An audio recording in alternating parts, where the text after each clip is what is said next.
Alright, so this is going to be one of the very last few anime merch hauls for the year. Heck, it might even be the last anime merch haul for the year, depending on if I get the December stuff early, so we'll have to see. I got a YouTube community guideline strike, which prevented me from uploading for 2 weeks. By the way, I have 2 strikes on the channel because the same thing happened last month, and I couldn't upload for 1 week during that month, which was okay, because you guys know my upload schedule. I don't upload that often. Having a 2-week suspension when I wanted to upload, it was kind of a kick in the nuts. Also, if you're wondering why I got the strikes, it's mainly because of 2 links I left in the descriptions of old videos. The first link was a Melon Books link. I figured Melon Books was sort of safe because they kind of blur everything out that's 18 plus, and you kind of have to turn on the 18 plus feature on their website to look at the nude stuff, but... And then the second link was Denpasoft, which is a VN storefront.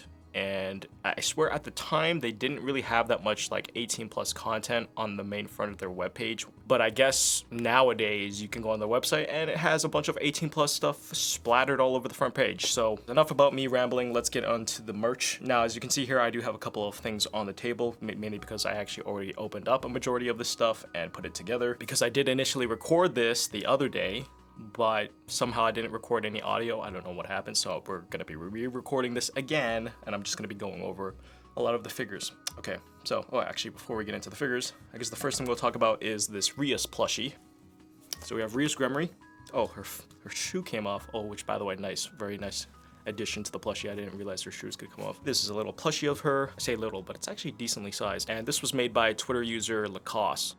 She looks absolutely adorable. I believe there was also an Issei version as well. I didn't actually pick him up. Now, unfortunately, bad news for anybody who just is finding out about this now. She is currently out of stock of these, and I don't know if she's going to be doing another print run of these either. So unfortunately, you might be shot out of luck. But for future people, she is going to be working on plushies for the Church Trio, and I believe she's also going to be doing a Akino plushie sometime next year, maybe. So yeah, that's going to be sick.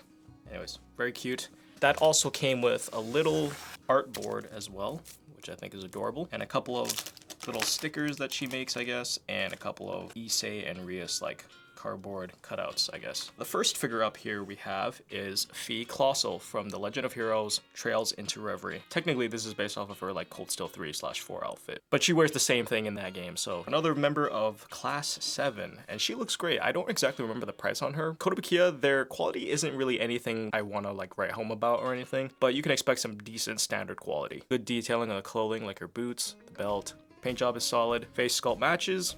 Yeah, and I like the pose, very dynamic. Support clear peg. I'm sure a lot of collectors like me do not like this thing, but it's kind of a necessary evil because you don't want her leaning over. The one thing I don't like about this figure is the base. Tried to show off like her attacks. Like if you played the game, you know what her like attack moves are kind of like, and they kind of went for that look on the base, but instead of doing like 3D effects and props, kind of like E-Stream, for example, they just pasted a JPEG on the base. So it feels a little bit cheap to me. I think I just would have rather preferred a clear plastic base than this, but all right, that's Fi. Next up, we have a OC character figure, Kuro Chinan. This is by artist Hayabusa. I follow them on Twitter, but I just call them Vert because that's their Twitter handle, but they really like China dresses, and I really like China dresses. So, you know, I kind of wanted to show my support and get their figure, and this is it. Kuro Chinan.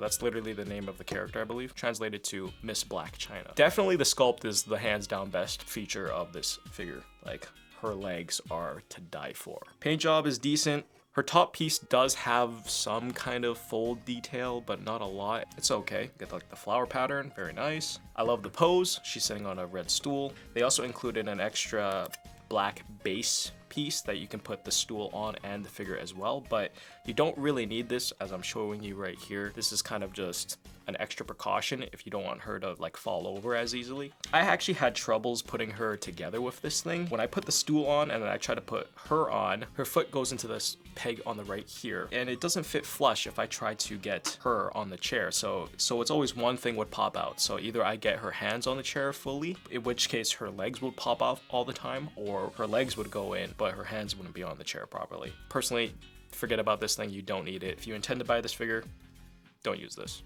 is my recommendation. Very sexy figure. All right, next figure up, we have Arknights' Siege, E2. This is made by a new manufacturer. Well, I don't know if they're new, but they're new to me. B-Box or Baybox, however you want to say it. I'm gonna call it B-Box because, you know, it sounds like beatboxing. This is Siege, my favorite operator from Arknights, my first 6-star operator and the first 6-star operator that I actually max potentialed. As you can clearly tell, she is based off of a lion, which I dig. In her E2 art, she does have 3 lions behind her, but they only did 1. And he's already pretty big. I don't know how they would incorporate the other 2 if they wanted to do that, and I don't know how much they would have bumped up the price if that was the case, but he looks pretty cool. Honestly, didn't think he would actually look as detailed as he does. I kind of figured he would have had kind of that like cheap toy look. I never really paid attention to the E2 art, but he is wearing a jacket apparently, and it actually has a lion hammer on it, which I think is really cool. And he's also wearing like maybe a gauntlet or it might be a prosthetic for his left arm. And another detail that I didn't actually think they needed to do, but they did anyways, was add little paw pads on the bottom of his feet. Typically, I feel like if you gave this to like another manufacturer, they probably would have just not included the paw pads and just made it like a flat foot, you know. Siege herself is gorgeous. Her outfit is surprisingly well made. You can see all the little seams and the zippers and the sleeve wrinkles, very nice. Her tank top, wonderfully shaped. The shorts, her heavy duty boots. You do get her hammer as well, very easy to put in her hand. Solid paint job, solid sculpt. I just love her hair, from like the blonde to like the golden ashy brown, very nice. I just love the messy lion hair. She looks great. Arknights figures never typically miss, at least from my experience. Like all of them are super well detailed and they're just fantastic. I think the only ones that I would probably say you could probably skip are like the dress figures, mainly because when it comes to dresses, they're not super well detailed because I mean it's a dress unless it's like really frilly and things. Whereas when you look at a lot of other Arknights figures, like their E2 art and like their default outfits that are already super detailed with like the equipment and the badges and everything, which also, by the way, fun fact for you, Siege actually shares the same voice actor as Saber, who also has some lion imagery to her. Now, I don't know if that was intentional, but I think it was, which is dope. Oh, I guess I forgot to talk about the boxes for those 3 figures. Let's start off with Kuro Chinan. Her box is pretty standard fare when it comes to figure boxes, especially for like an OC character. Very simple imagery, pictures of the figure on the side, and then of course you have the illustration that the figure is based off of on the back. For Fee, her box is the same as the other Kotobukiya Trails figures. It's all from the same line, so of course Kotobukiya is gonna make things consistent. And then we have Siege's box, which I actually really do like. So you got that standard front cutout. On the side, you got a couple of images. My personal favorite touch on the box is definitely the top, because it has the Glasgow logo, which is Siege's gang. That's nice. Next figure up is Steins Gate, Kurisu from Good Smile Company. I haven't even taken it out of the box yet, but this is probably the definitive Steins Gate figure. Like if you're a Steins Gate fan and you collect figures, like this is the holy grail for you to have. I'm very confident in saying that. Just look at this figure. She looks fantastic. I'm definitely going to be giving her her own video, which I don't think is going to do very well, but since Steins Gate is my favorite anime and Kurisu is one of my top favorite characters, so she deserves it. I remember having like the image that this figure is based off of as a wallpaper for like the longest time, and they finally made a figure of her in this completely out of left field. So we have Atago and Tako's Race Queen figures by Alter, 1/7 scale. This is the combined set version because you can get them separately or you can get them together. Alter, of course, going for that clear box design, but there's more of them. I also picked up their separate versions as well. So yeah, you might be asking, why did I get 2 more of the same figure? They're not exactly the same. There are slight differences between the 2, or shall I say between the 3, or maybe the 4, because there's 4 figures technically. Anyways, there's that. And the last figure up I spent so much money on, it is the most expensive figure, period, that I've ever spent on. Oh my god. And it's also the biggest, at least box-wise. New Jersey, 1/4 scale, her exhilarating steps by Freeing. Yeah, I'll talk more about this in her video because I'm going to be opening her up tomorrow. Sorry, I wanted to get her video out as soon as possible, but I got the strike, so yeah.